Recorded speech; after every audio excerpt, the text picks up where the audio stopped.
আসসালামু আলাইকুম দর্শক, দেখছেন এখানে তেহারি রান্না হয়েছে। আমাদের মনি তেহারি রান্না করেছে। এই তেহারি সকল গরিব দুস্থ মানুষদের খাওয়ানোর জন্য তেহারি রান্না করছে। এখন মনি আপনাদের সামনে প্রেমে আসবে এবং আপনাদের উদ্দেশ্যে কিছু বলতে চায়। কি বলতে চাও? কিন্তু সবাইকে আসসালামু আমরা তো আলাইকুম ভয়েস কাট করে দিয়েছি, মনের ভয়েসটা আমরা নাই। আপনারা দোয়া তাই করবেন। এখন আপনাদের মনেকেই দেখাচ্ছি, মনে যে দোয়া চাচ্ছে সকলের কাছে।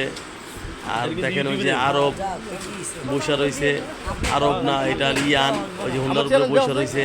বিরিয়ানি কখন হবে, কখন খাবো এই আশায়।